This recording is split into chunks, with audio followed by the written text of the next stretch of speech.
running out of food in the Middle East, food security, and the challenge of the Arab revolutions.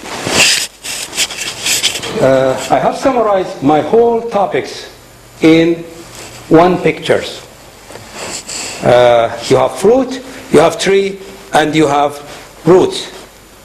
And in order to achieve the root, which is to reduce the food gap, improve the standard of living, conserve and maintenance of the natural resources, wealth distribution, promote economic growth, you need to have all this on the ground, which is water optimization program, improve investment opportunity, good governance and transparency, establish information center, use technology to the best you can. Government cannot monitor this, so you have to depend on NGO and civil societies. Establish insurance, because if you don't do that, most people, they will move from the city, from the villages and the rural countries to the cities. And when they move to the cities, that's the biggest problem. And that's what increases your poverties. This is what we're talking about here, is how much or how many the hungry peoples are in the world.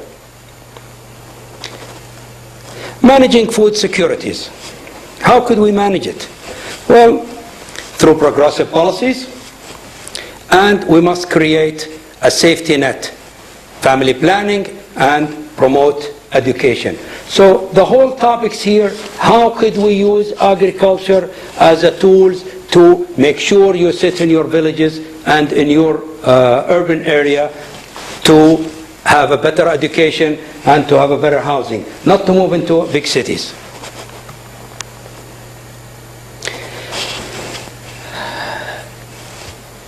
We should have also take benefits of what the market provide by reducing the market volatilities, food processing, that is, invest some of in the food processing, that is not farmer only just produce raw material, you should help them into add value.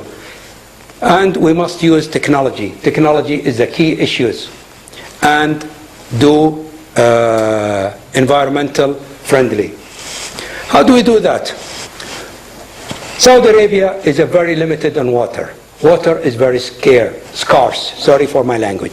It's very limited. We have a lot of oil, but we don't have water. And water is a major problem. So what can you do? You must build on technologies. We have 3.5% growth of populations. Saudi Arabia went from one extreme to another extreme. They went from self-sufficiency, 100% of self-sufficiency, into abandoning the entire programs of agriculture. Just to talk about it, water is a big problem. It is a big problem. Those center pivots required 1,500 gallons per minute. That is 6,000 liters per minute. A normal human being, it will take him 1 month to use 1 minute of that usage of the center pivots. As we can see here in Texas and Oklahoma, it's dropped as much as 100 feet. Agriculture is the major water consumer worldwide. 72% of globals of the water available, it goes into irrigation. In a developing country, the irrigation goes 90%.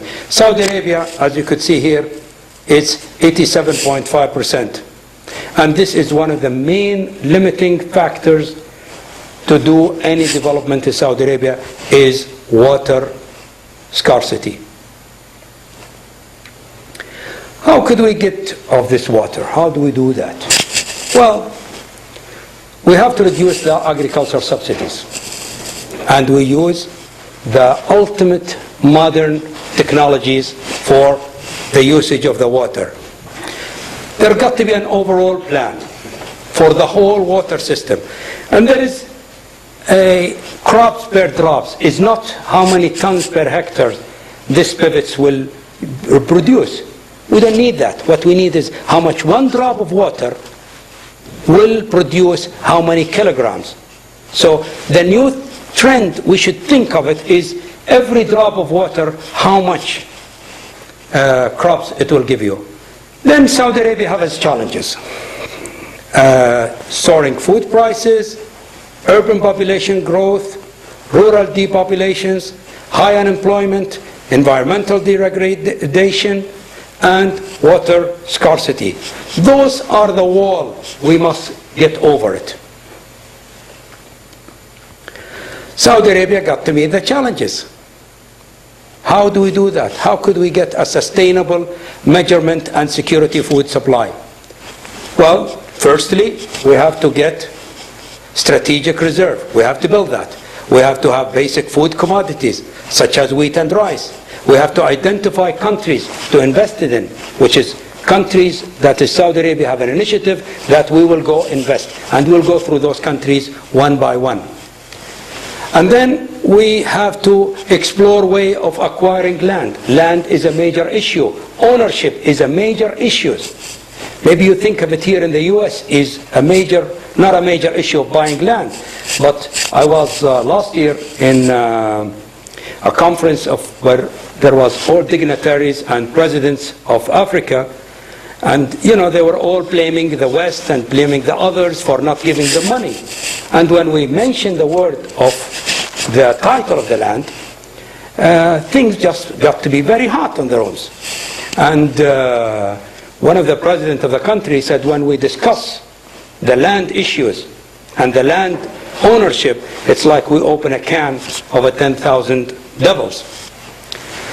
And improve the local production by adopting the new technology, and we must agree with the hosting country on facilities giving to the Saudi investor.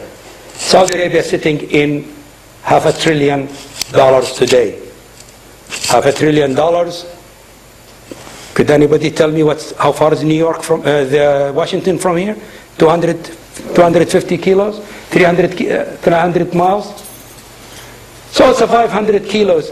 If you take this $500 billion, it's 500 kilos if you put it on a paved road from both sides, from here to Washington, D.C., back and forth. All your paved road is with dollars. So it's a big amount of money. So if they're going to invest in agriculture, they have to know exactly where to invest it in.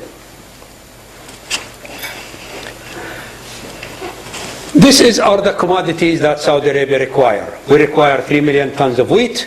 We require 1 million tons of rice. We require 6 million tons of barley. That is 45% of the trade barleys in the world. That's huge. We almost take 50% of what's available to the whole world on barley. Animal feed, we produce 3 million and we require 14 million tons a year.